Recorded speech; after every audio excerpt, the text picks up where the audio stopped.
Good morning children. Last video share किया था projectile motion.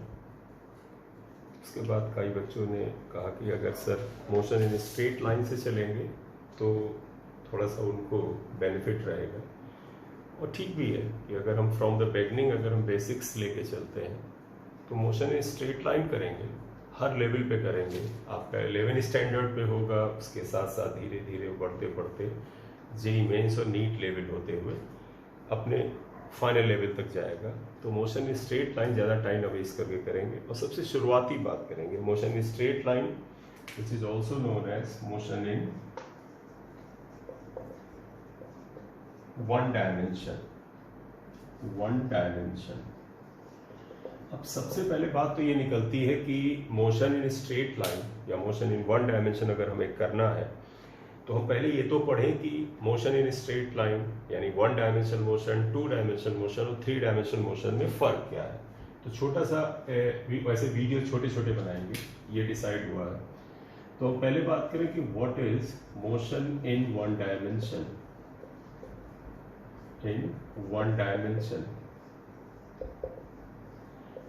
देखिए, एक बात हुई ना कि हम तुम्हें टेक्निकली बताया कि फिजिक्स की लैंग्वेज क्या, if a particle moves in such a way that only one coordinate of the coordinate system varies and other coordinates are constant। मतलब आप ऐसे एक पार्टिकल को मूव कराते हैं कि एक्स वाई जेड एक्सिस में से कोई एक कोऑर्डिनेट बदले और बाकी ना बदले, तो हम इसे मोशन इन स्ट्रेट लाइन कहेंगे। ये मैथमेटिकल लैंग्वेज हो गई। लेकिन अगर हम इसको लाना चाहते हैं कि हम थोड़ा सा डे टू डे लाइफ में लाते हैं, तो क्या होता है, suppose you are moving in a straight line on the road. आप रोड पे बिल्कुल नाक की सीध में चल रहे हैं, बगैर बाएं दाएं कुछ मुड़े हुए। तो आप कहोगे सर, अगर हम जैसे आप मान लीजिए रोड पे चढ़ रहे हैं, ये रोड है, इस डायरेक्शन में आप चल रहे हैं, तो मैंने कहा कि रोड के चलने की डायरेक्शन को एक्स एक्सिस ले लेता हूं, ये वाई एक्सिस ले लेता हूं, ये जेड एक्सिस ले लेता हूं। जेड एक्सिस का आपको पता है, जेड एक्सिस का मतलब this is actually perpendicular to the plane which is existing here. अब आप अगर ये करें, आप खुद देखो, अगर आप पहले यहां पर थे, फिर आप यहां पर आ गए, फिर यहां पर आ गए, फिर यहां पे आ गए, तो देखो यहाँ x की वैल्यू मान ले 1 थी, यहाँ मान ले 3 थी, यहाँ 5 थी, यहाँ 6 थी। आप देखो x की वैल्यूज बदल रही हैं, y की वैल्यू अगर इस जगह पे मान ले 1 थी तो 1 यहाँ पे भी है, यहाँ पे भी, यहाँ पे भी, यहाँ पे भी है, और z तो उसकी ऊंचाई है या डेप्थ है, वो तो बिल्कुल ही नहीं चेंज हो रहा है। तो आप कह सकते हैं जब पार्टिकल इस तरह से मूव करे कि P से Q आए, Q से R, R से S, and in the straight line in such way that only x coordinate varies, तो आप इसे मोशन इन स्ट्रेट लाइन कहते हैं। बेस्ट एग्जाम्पल इसका ये रहता है, क्योंकि जो सीधी लाइन में बिल्कुल चलना नाक की सीध में, ठीक है, इसका एग्जाम्पल है, लेकिन आमतौर में इसे फॉलो नहीं करते हैं। कहीं एक्सपेरिमेंट करना हो जरूर करेंगे। डे टू डे लाइफ में है, जैसे ये आया, इस पेन को मैं सीधे ये ड्रॉप कर दूं, तो आप देखो ये पेन सीधे ये नीचे गया। अगर मान ली ये एक्स एक्सिस था, ये वाई एक्सिस था, और हमने इसको जेड एक्सिस लिया, तो पेन जब ये नीचे जा रहा था केवल जेड एक्सिस की वैल्यूज बदल रही थी। तो this is also the example of motion in straight line और वन डायमेंशन। तो अगर हमें इसको लिखना हो तो हम क्या लिखेंगे, if a particle moves such that only one coordinate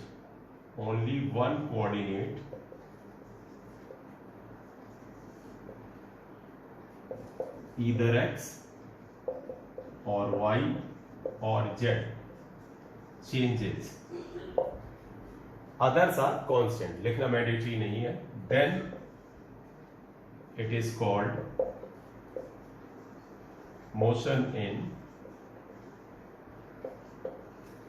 one dimension।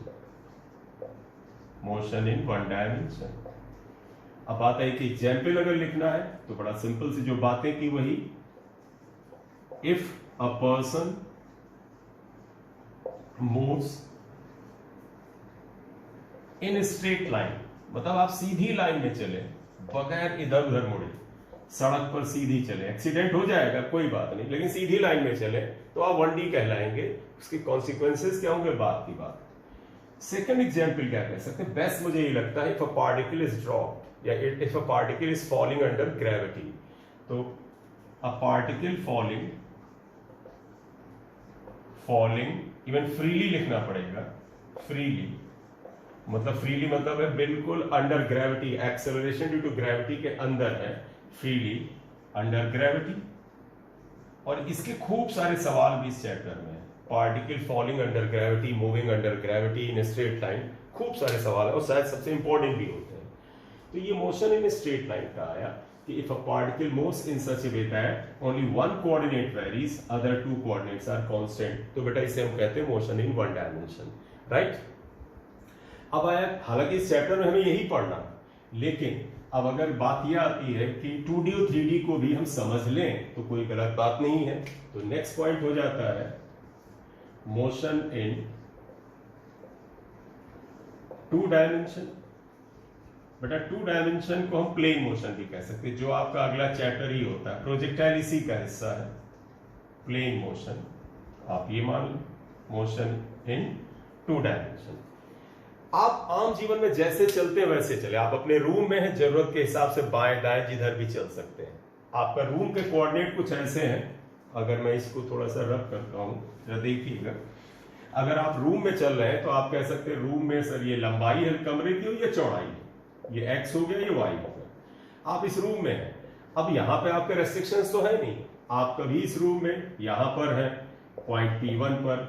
अब आप देखो इस जगह पर आप कहोगे x की वैल्यू सर ये x1 है, आप ऐसे लिखो बेटर होगा, और y की वैल्यू y1 है। अब आप यहां से यहां पहुंच गए तो आप देखो पॉइंट P2 पे गए तो आप कहोगे सर अब x की वैल्यू ये देखो बदल के x2 हो गई और y की वैल्यू y2 हो गया।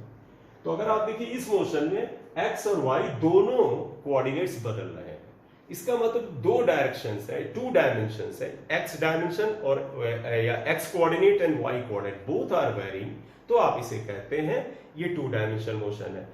आम जीवन में हमारे ज्यादातर 2D मोशन ही होता है। आप सड़क पे चलते हैं, जरूरत के हिसाब से कार को जरूरत हुई बाएं मोड़ लिया, दाएं मोड़ लिया, तो आप देखिए क्या हुआ, आपने बाएं कार मोड़ा तो आपकी x एक्सिस की वैल्यू बदली, आप सड़क पे आगे बढ़ रहे हैं, y एक्सिस की वैल्यू चेंज हो रही है, तो आप 2D में चल रहे हैं। तो आप कह सकते हैं आप सड़क पे नॉर्मल वे में वॉक करते हैं अकॉर्डिंग टू द सर्कमस्टांसेस, तो आप 2D में चलते हैं क्योंकि आप x और y दोनों एक्सिस पे जरूरत के हिसाब से आप फ्रीली मूव कर सकते हैं। तो अगर इसका डेफिनेशन दिया जाए तो यही आएगा, इफ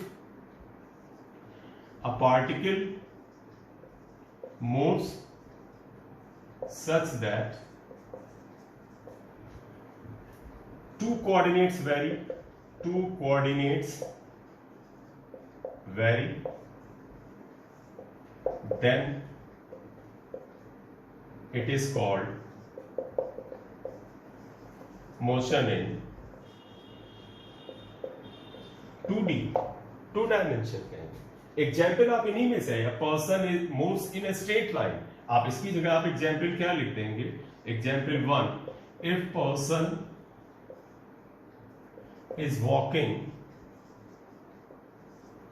on the road या car is moving on the road, तो आपको ये 2D मोशन, या आप सेकंड से करना चाहे 2D में, तो आप इसमें फ्रीली नहीं फेंकेंगे। जो प्रोजेक्टाइल में बताया था, आप जब बॉल को बेटा कैसे भी आप इधर फेंक दें, क्रिकेट से बॉल को हिट कर दें, फुटबॉल से आप किक कर दें, तो आमतौर पे 2D मोशन होता है, वहां पर है। तो आप इसमें क्या कह सकते हैं, अगर आप इसके बाद 1 के बाद लेना चाहते हैं सेकेंड, तो आप क्या कह सकते हैं, मोशन ऑफ अ प्रोजेक्टाइल, कोई भी पार्टिकल आप प्रोजेक्ट करें, motion of a projectile etcetera, circular motion कुछ भी है, 2D में ही सारी चीजें आपकी ज्यादा आम लाइफ में चलती हैं। तो 2D आया, ये अगला चैप्टर है। 3D तो वैसे भी हम केवल एप्लीकेशन में लेते हैं, ज्यादा इंडिपेंडेंट इसमें नहीं पढ़ते हैं। तो ये आपका आ गया था मोशन इन 2D। अब अगला थर्ड पॉइंट आ गया, मोशन इन 3 डायमेंशन। 3 डायमेंशन, बस डेफिनेशन की बात करेंगे कि मोशन इन 3 डायमेंशन क्या होता है। ये प्लेन मोशन नहीं होगा, ये हमारे स्पेस में होगा, आपका जो आसपास जगह है, स्पेस है, आप इसमें किसी चीज को करें। ऑब्वियस सी बात है, तीनों कोऑर्डिनेट बनते हैं। इसका बेस्ट एग्जांपल, आपके कमरे में कीड़ा उड़ रहा है, बाहर एक कीड़ा उड़ रहा है, तो इंसेक्ट इज सपोज फ्लाइंग, तो फ्लाइंग इंसेक्ट क्या लेंगे, आप कहोगे सर इधर उधर भी चलेगा, यानी एक्स एक्सिस पे भी वैल्यूज बदलेगी, वाई एक्सिस पे बदलेंगी, हाइट भी बदलेगी। तो इसका मतलब है वो तीनों कोऑर्डिनेट वेरी करा रहा है। काइट, पतंग उड़ा रहे हैं आप, या पतंग कट गई जा रही है, डस्ट का पार्टिकल है, पीस ऑफ पेपर हवा में उड़ाइए इधर उधर उड़े, तो वो आजाद है बेटा, वो एक्स एक्सिस पे अपनी वैल्यू चेंज करेगा, वाई पे भी चेंज करेगा।